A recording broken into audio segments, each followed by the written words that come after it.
Let's find a comfortable posture.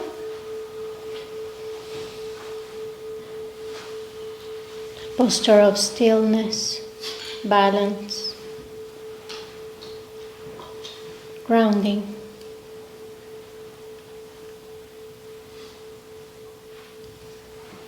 Let's take a few deep breaths, releasing any tension in our bodies and minds. Relaxing with the out breath.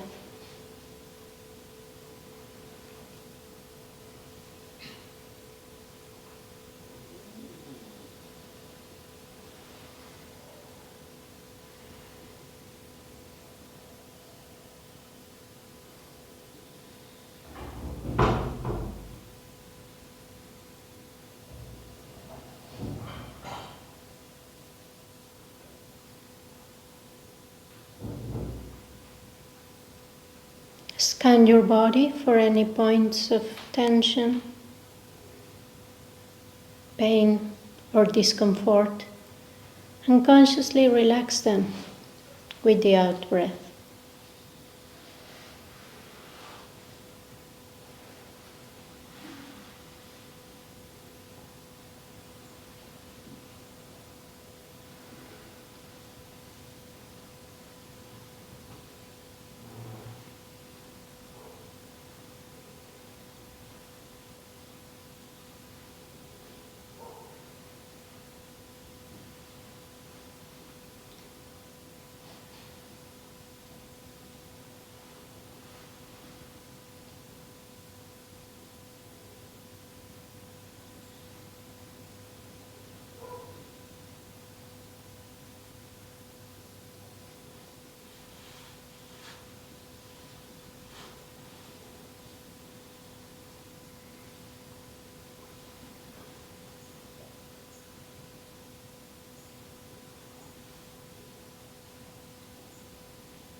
Let's set our intention and motivation for this practice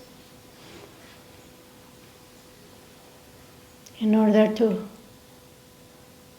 gain greater balance, well-being,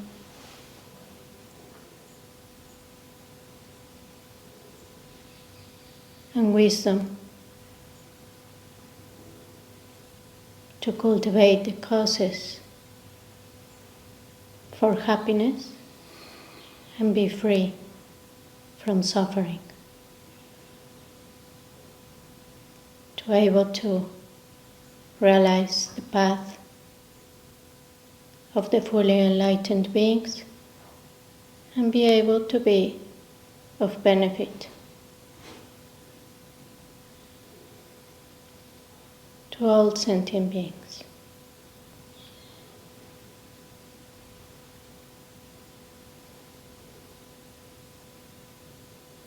Now let your breath be natural, without controlling it or modifying it, simply noticing it.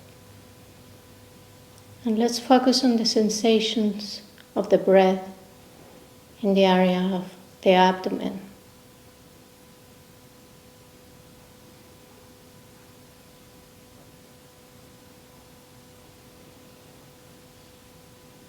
Feel the expansion and contraction of the abdomen.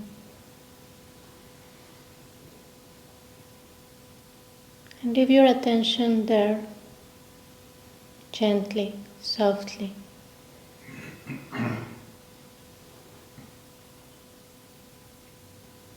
Allow your body to breathe in the way it wants to balance itself. If the breaths are long, let them be long. If they are short, let them be short. If they are deep, let them be deep. And if they are shallow, let them be shallow. Just be present with them.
If you find your mind is agitated or distracted,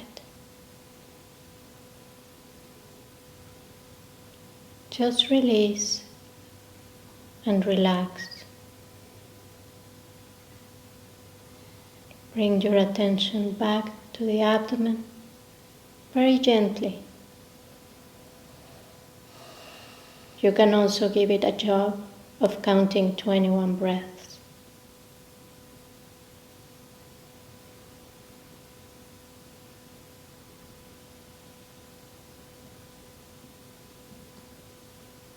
If on the contrary you find that your mind is sinking, is dull, lacking clarity, or sleepy, then focus on the in-breath. Straighten your back. And with curiosity, focus a little bit more in those sensations of the breath.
If you notice any sound,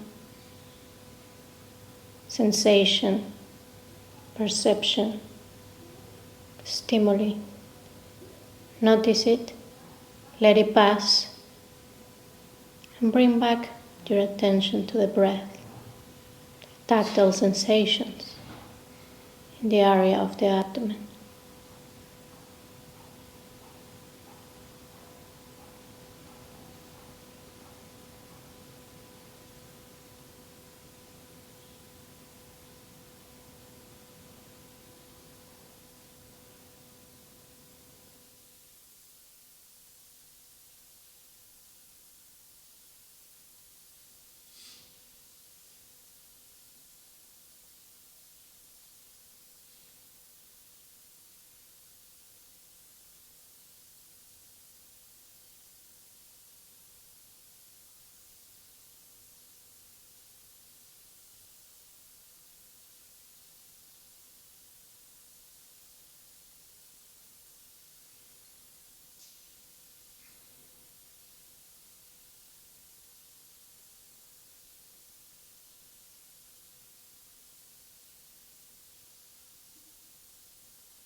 And now, while continuing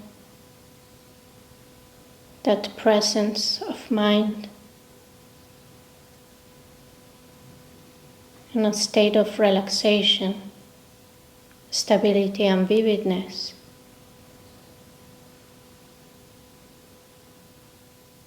let's engage in the analytical meditation of mind and rebirth.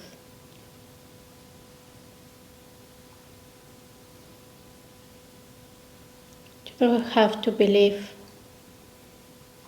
anything in particular from this meditation, but have the openness to question these ideas.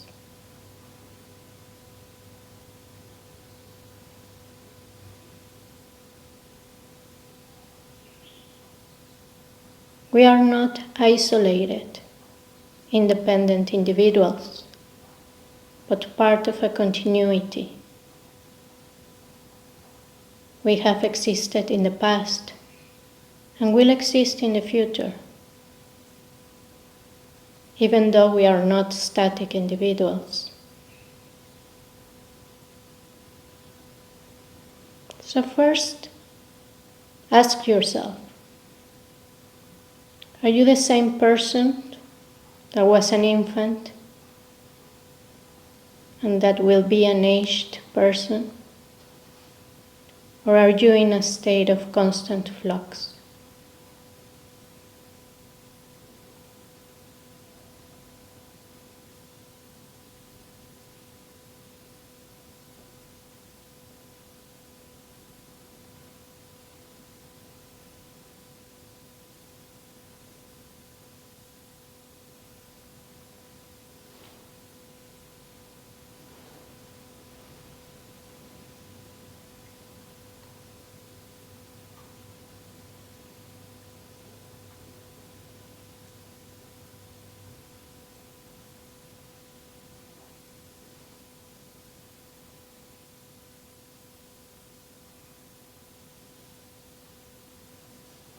Recognize that your body and mind have changed from conception to the present, and that they will continue to change in the future.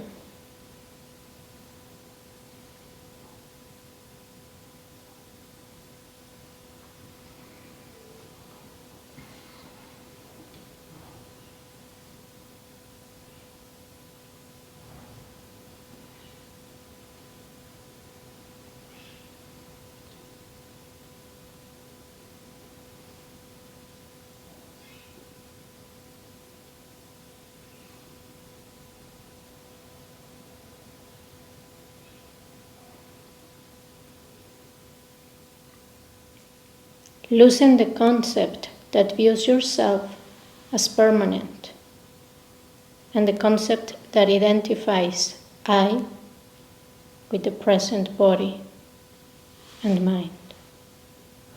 I as a label that we put on this body and mind that are constantly changing.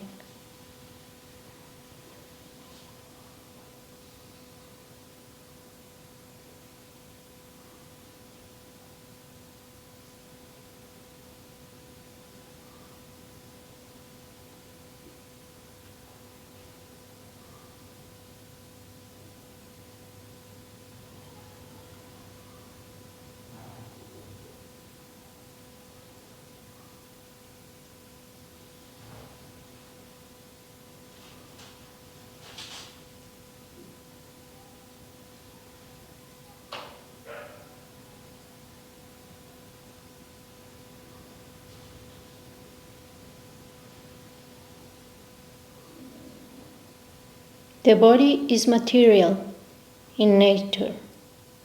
The mind is formless. It is clear and knowing. Thus the continuities of body and mind are different.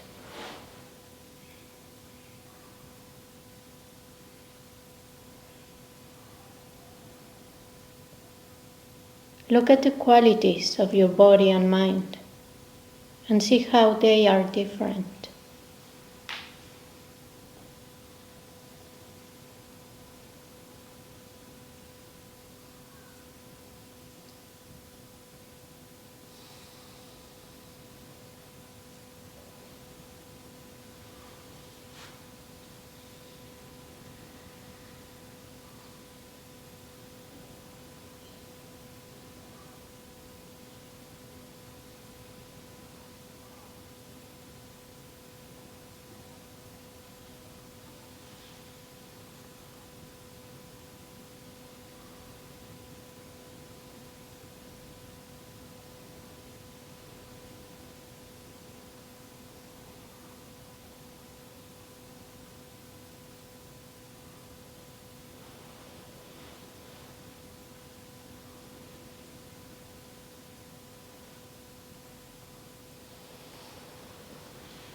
Rebirth can be explained in terms of cause and effect.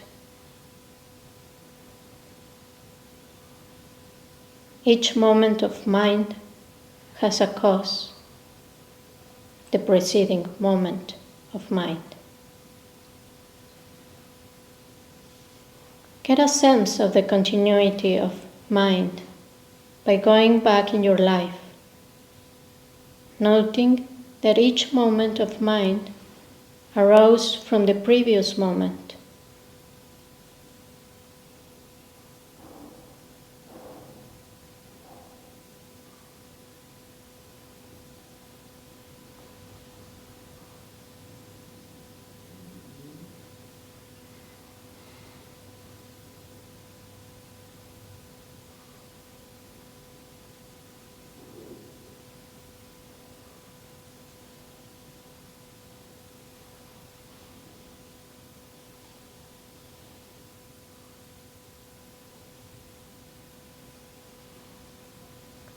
When you get to the time of conception, ask, where did this moment of mind come from?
Since your body, the life form you're born into, is a reflection of your mental states, reflect on how it is possible to be born in other bodies.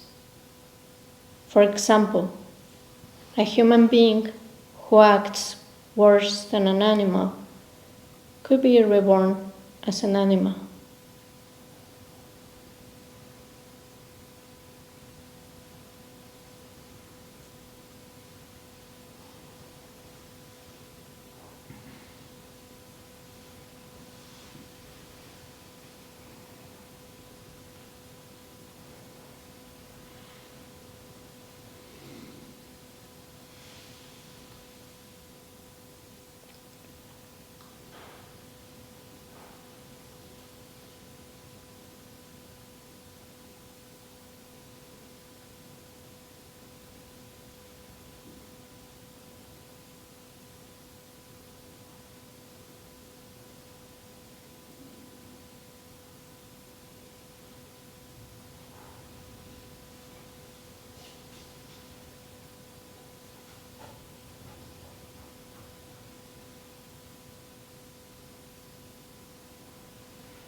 As a conclusion, feel that you are not simply this present person, but instead you exist as a continuum that spans more than just this life.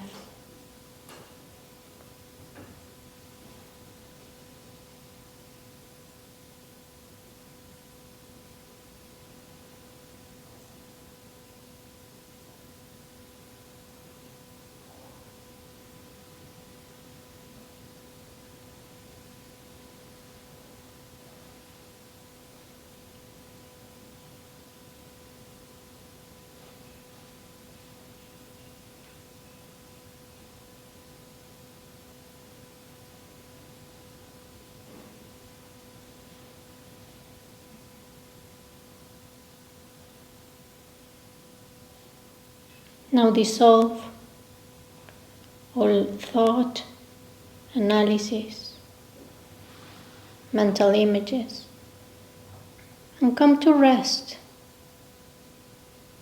in that flow of awareness, that continuity of consciousness that is always present.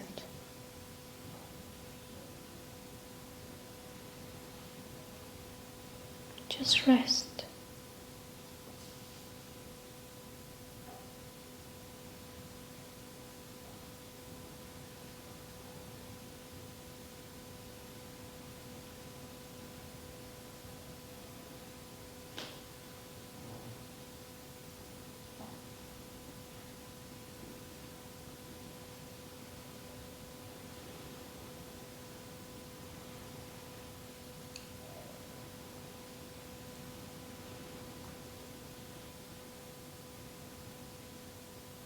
If you wish, open your eyes slightly.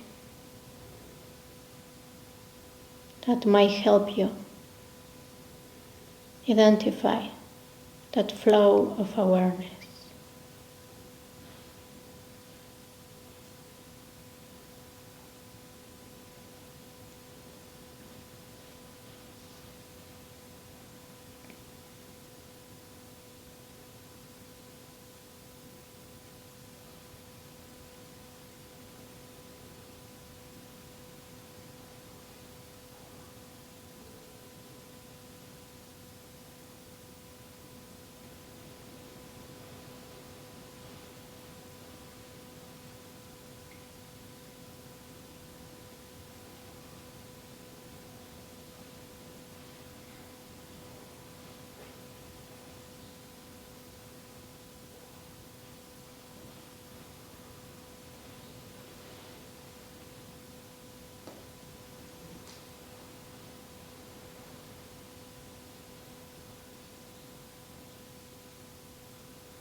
And let's finish dedicating the merit of this practice, this energy or potential we have cultivated, so that we can continue gaining deeper understanding of the way we exist in relation with other beings and in our own lives. And that through this wisdom and understanding, we may be able to dissipate ignorance and mental afflictions and cultivate the seeds to become fully enlightened Buddhas for the benefit of all beings.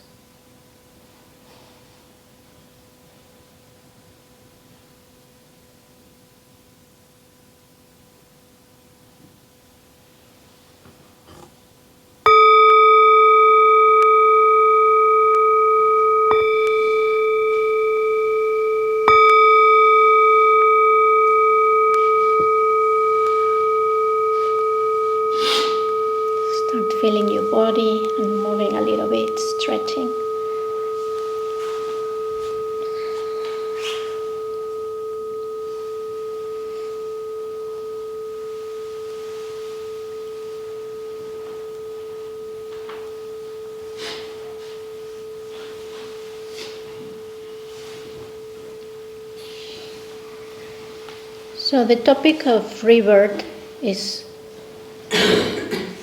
not an easy one, because not all of us believe that there is life after death. And science does not back up that theory, that hypothesis, right? So we might think that this is the only life we have, that when we die there's termination, annihilation, zero consciousness, nothingness. And this can be a terrifying thought, or it can be a uplifting thought, depending on how you see it, right? If you think that our actions have consequences and that you cannot escape the consequences of your action, and that you will experience the consequences of your actions, whether in this life or in future lives, or that you're experiencing some suffering in this life that might be the consequence of an action that you did in a previous life but you don't remember, then it gets a bit more complex, right? So this is the Buddhist hypothesis of the continuity of consciousness, that everything has a cause and everything becomes the cause of something else. So we cannot just appear in this life out of nothingness. I mean, our consciousness cannot manifest out of nothingness, and it will not become nothing. It will transform always. So it talks about this flow of experience that goes from life to life, manifesting in different forms, right? And we know there are people that remember their past lives with such clarity, with such recollection, that they are able to remember things or events that that is impossible that they remember this or knew this happened if it was not because they were there. So there's a book by Ian Stevenson, Ian. It's called, I think it's 20 cases of past lives or reincarnation, something like that. And in this book, well, he did a lot of research and filtered hundreds of cases of people who remember past lives, but that you could kind of doubt, like maybe they just invented it, or they were had suggestion from their environment. It's not very clear, right? But there were some. He selected those cases where it was very evident. So just to give you one of these examples, because there are many and you can find them, there was a case of a young man that had 3 scars in the body that were in his chest and in his back. And he remembered being a soldier and being shot and dying, and he remembered everything, right? So they went to look for the archives of this soldier that passed away before this man was born. And they were able to find him due to the description and the dates and all the details that this young man was describing. And it all matched. That soldier was killed in that way and had exactly the same 3 scars in the chest and the back, because the bullets came through, right? So there's cases where the explanation of the continuity of consciousness is very plausible, or we can at least give it the benefit of the doubt, right? So there are other things that we can see coming from life to life, such as we can see children having skills or abilities that they're clearly not coming from their parents or their family teaching them. They kind of just have it. Like we have examples like Mozart and geniuses, right? That they, from a very young age, they manifest those abilities. But we can think of our own lives and see that maybe we had some propensities when we were kids that came from a past life, or is it could be possible, right? We also sometimes have certain familiarity with places we've never been, or with people that we meet and we feel like we already know them. There's a connection from past lives. Yeah. There was a case in Mexico of a family. They had a little girl, and this girl was speaking in a weird language since a very young age. So the parents were very concerned, like maybe she's possessed or something. They took her to the priest, to the healers, to like trying to find what was going on with the girl. And also the girl was saying that she needed to go to her home to see her children because she was very worried about her children. So they didn't know what to do, and they heard my teacher, Tony Karam, in Mexico. He was giving a public talk. So they came to see him because he speaks about Buddhism and these kind of things. So some people recommended they come to see Tony, and they bring the girl. And Tony comes from a family that has Lebanese origins.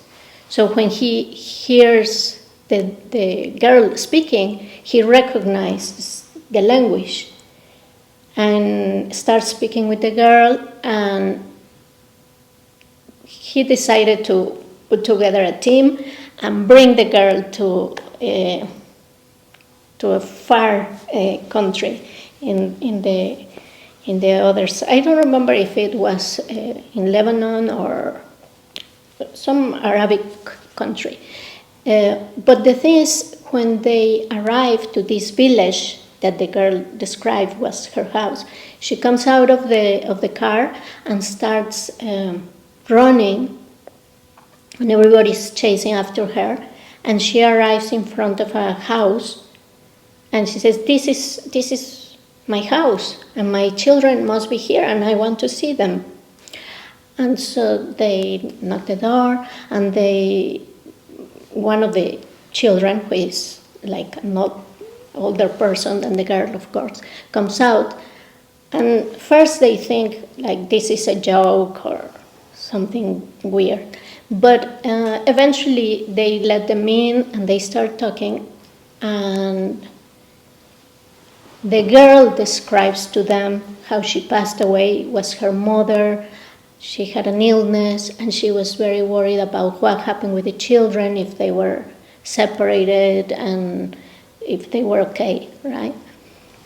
And she sees the daughter, and she mentions something about her bracelet, and start asking questions about the bracelet and other jewelry. And then the daughter starts crying and tells her that she had to sell this jewelry to be able to support the other children. And so by talking with her, the woman realizes that she's talking with her mother, because she knows things that otherwise there was no explanation. And so after the girl sees that they are okay and is able to release that concern, she was able to move on with her new life, right? So this can happen sometimes when we pass away, died from another life, and there's a very traumatic experience, like being shot or dying with a worry of the children, that this strong memory makes the triggering of remembering lives, your past life in the next life, right? There's also cases of great yogis, great practitioners, who are able to die past lucidly the process of dying and have inherence in their next rebirth and able to remember the whole process, right? So it's just, there's a well-documented book about the life of Lama Yeshe Rinpoche, the founder of the FPMT, and how he was reborn as also in Spain, a Spanish boy. And now he's I don't know, maybe in his 30s, 20s, 30s. There's a book. What is the name of this book? The boy. I don't know if it's called Reincarnation or I don't know. There's a book about his life, and it describes his memories and how his students came to visit him, and he was able to remember many things. There's also the movie of Kundun with the life of Dalai Lama and how from a very young age he is able to remember his past life. So we don't have to believe this, but it helps us understand where the meditations and the practices of Buddhism are coming from, and they help us see the possibility that we can continue after this life fulfilling those aspirations we're making of being of benefit to all sentient beings, because we will continue encountering sentient beings, right? And so this theory says that consciousness doesn't have a beginning, doesn't have an end. It just transforms forever. But we've been here since beginningless time, and we will be here infinitely manifesting, right? So it also speaks about different realms of existence, or how we can take form in different ways. Just as when we go to sleep, we wake up in a dream, and then our consciousness can manifest in different shapes and forms and genders, and even we can dream of ourselves as an object. We can dream of ourselves without a body, like just a disembodied consciousness that is present in some event. In the same way, when we die, we can adopt other forms. But that's kind of difficult to understand, and I've seen people react a bit with a lot of resistance when they think of the possibility of taking rebirth or being reborn as an animal. They think, no, I don't believe it, it's not true, and I just don't accept it, right? But what if that's the case, that it is possible? Wouldn't it be good to know what are the causes that could lead us there so that we can avoid it? And not because animals are bad or we don't love them or like them. It's just that the life of an animal is dominated by instinct and by ignorance. Their minds are clouded. But yeah, they can experience loving kindness and compassion, and even sometimes animals are wiser than humans. We've seen it, right? So, but the human body is said to be the ideal platform for practicing and realizing the potential we have of being Buddhas. So it's like having the body of an ant. It would be like a very limited hardware with a very advanced software, but it couldn't operate or do many functions because the body wouldn't allow it, right? So the human body, as we have discussed, there's a subtle body, and there's certain conditions that make it more favorable for giving rise to practice, to renunciation, because there's also, we could be reborn as beings that experience a lot of happiness and joy and very light bodies that don't experience so much suffering. But we need the right amount of suffering to be able to also say, I am tired of cyclic existence, of recurrent problems, dissatisfaction. I'm tired of looking happiness in external stimuli. I need to change this, right? Otherwise, we continue in that cycle of rebirths. Now, one more thing that is important to mention is that there is a misconception of thinking that you have a consciousness. Let's say this is your consciousness. And thinking that this consciousness is inside a body, my body. But this is really I. It's we reify it, we think of it as a thing. And then we think that we die and this consciousness comes out of our body and goes inside another body. So this is my new body, right? My consciousness just went inside that body. It's not like that. We should think of it like a flow of moments of consciousness. So this moment of consciousness gives rise to this moment of consciousness, like a river, more like the water of the river. If you put your hand in the river, you can't actually grab the river and say, this is the river. No, it's a flow, right? And every time you put your hand, all the water has changed. Yet we could label that river or that flow, we could, for practical effects, call it the I, the relative I. So this moment of consciousness creates this moment of consciousness. It's cause of this one, right?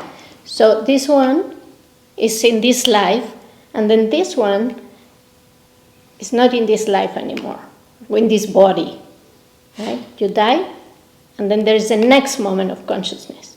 Now, this new moment of consciousness is going to manifest a body that is going to be created out of karma and is manifesting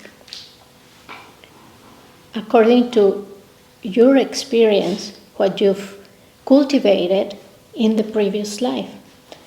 So it's not like the body is already there waiting for you to arrive and insert into that body.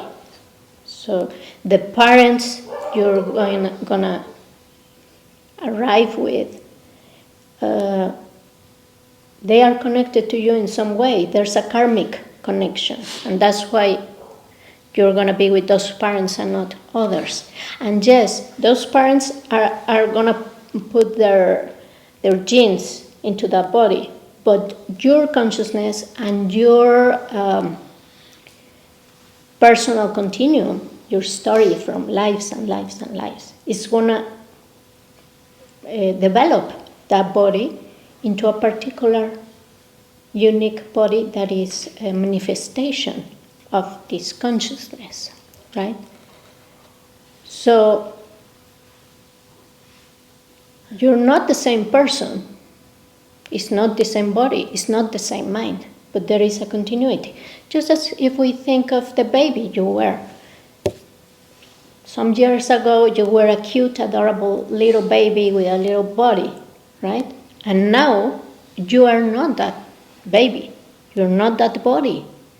But there is a continuity of cause and effect between that baby and the person you are now. But everything has changed. All the cells, your mind, your preferences, your tastes, your interest have changed. But there is some continuity. Not identity, but continuity. Now, in this life, we can see how we change our bodies, our lives, according to our behaviors and our actions, right? So if you constantly familiarize yourself with acting as an animal, acting by instinct, following those instincts, maybe acting out of aggression towards others, or defending, or eating like an animal, living like an animal, then you start resembling more an animal, right? In a way, we're already animals. Our bodies are animals, but our minds are in a human state that is different from that realm. And we can also see the other realms in this human realm. We can see manifestations of the other realms that Buddhism talks about. For example, Buddhism talks about a Deva realm, a realm of gods that is not out there, is manifesting out of consciousness, right?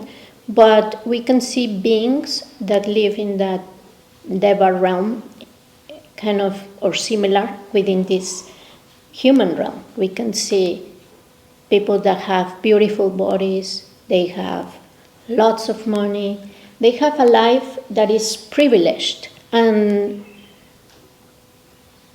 they are not very concerned, most of them, with practicing Dharma or meditation or going to a retreat in the winter and being cold.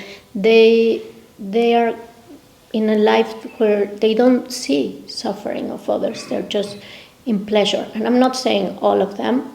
I'm generalizing here for a big number of people, but of course there's people that have all those favorable conditions and still are very aware of the suffering of beings and practice and have renunciation, right? But just to exemplify.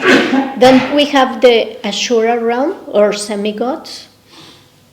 And this Ashura realm is beings that have a lot of benefits and wealth, but they are always kind of chasing after something, or envious or jealousy. Well, the god realms, or the Deva realm, is characterized by the mental affliction of pride.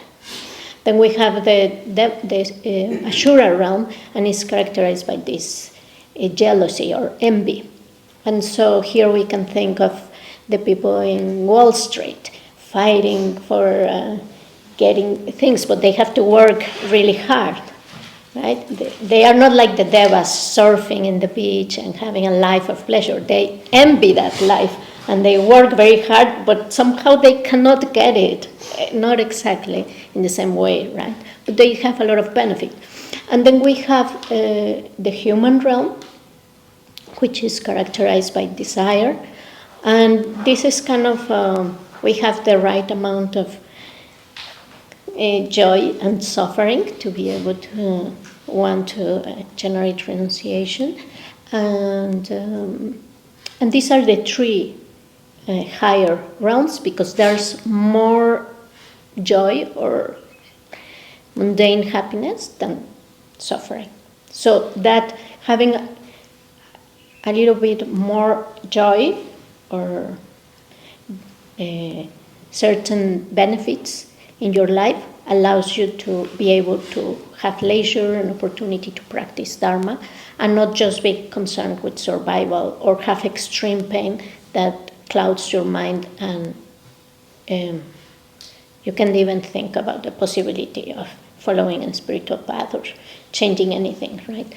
So then we have the three lower realms, and we have the animal realm that is characterized by ignorance, and we know animals live in a realm where they have to be always alert and fearful because bigger animals can come and eat them and attack them at any moment, right?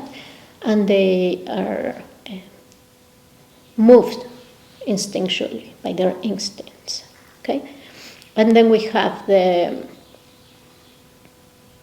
preta realm, and these are beings that are very attached, craving.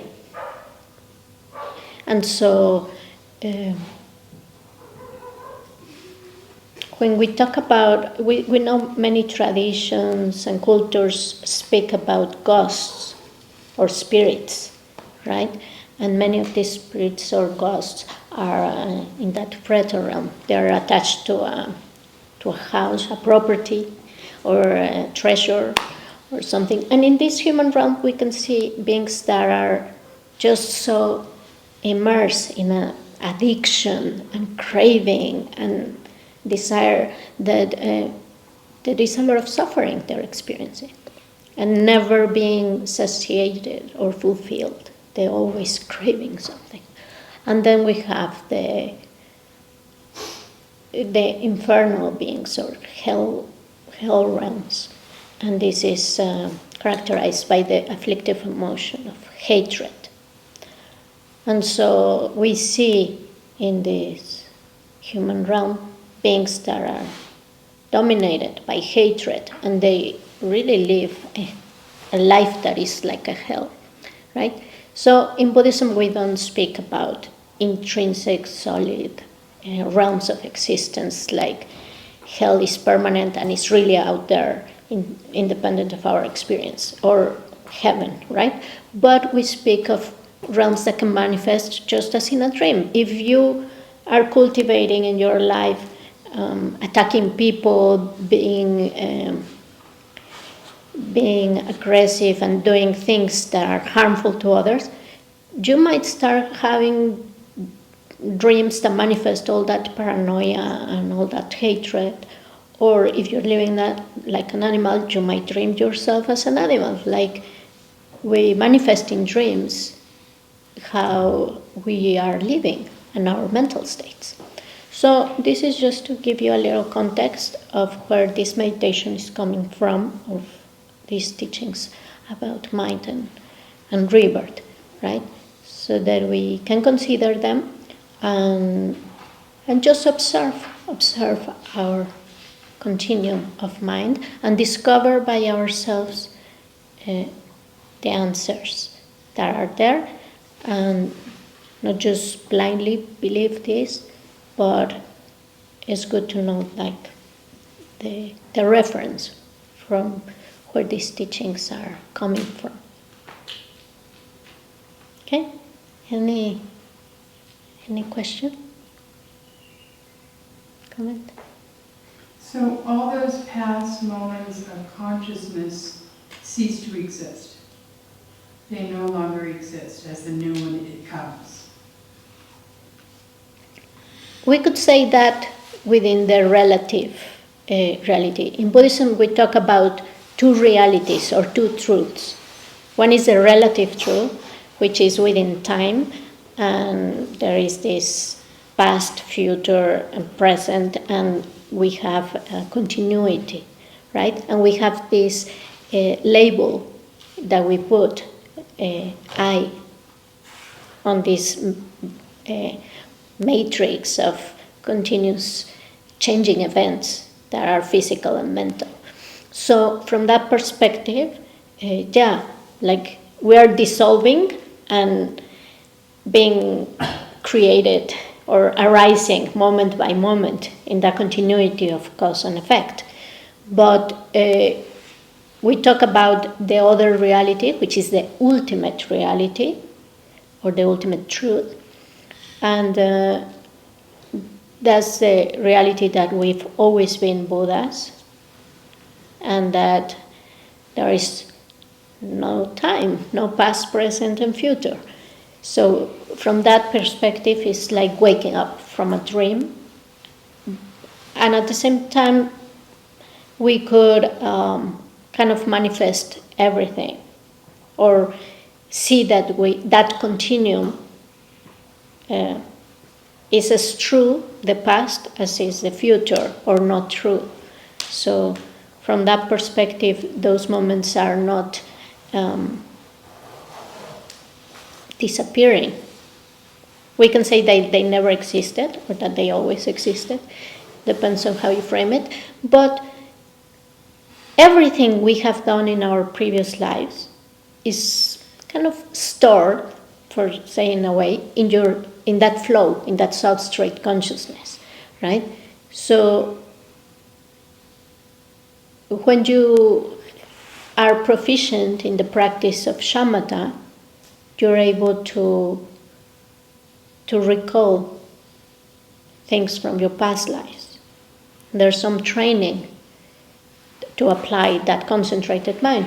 That's something that the Buddha did. He achieved high states of concentration, and he was able to remember his past lives, not just invent them or think that he had them, but remember very clear. And so there's a book that describes many of his past lives, right? So there's a possibility of recalling your past lives and everything you have said, thought, and done in the past.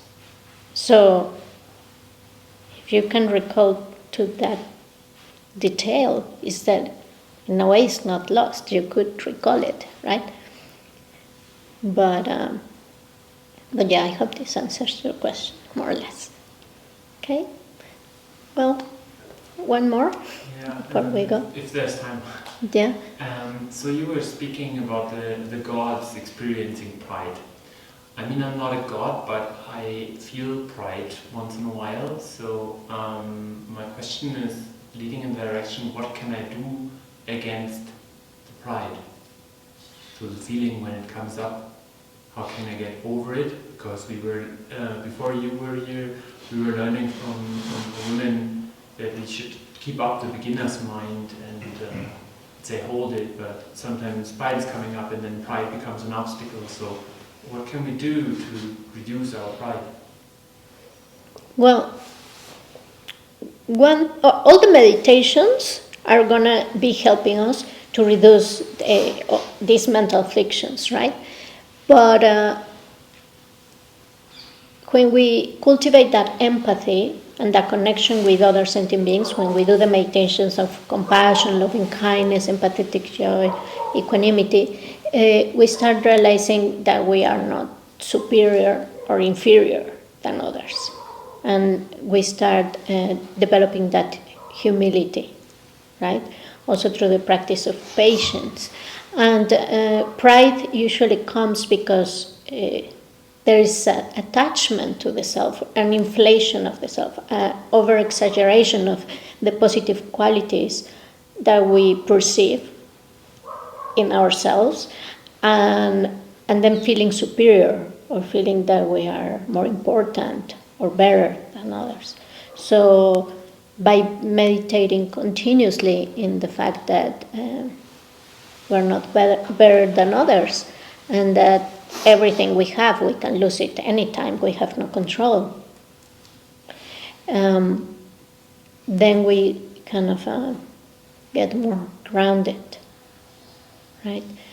But there's something in Buddhism called divine pride that is practiced within the tantric tradition, in the vipashyana, and that has to do with identifying your Buddha nature and start transforming your perception into the pride of being a Buddha and seeing all sentient beings as Buddhas. But you have to see all sentient beings also as Buddhas, not just yourself, right? So this can go wrong. That's why these teachings were sacred for a long time. Nowadays they are open, but it requires to be very honest and learning them well before practicing them, because one can get confused and get false pride, thinking we are practicing divine pride, right?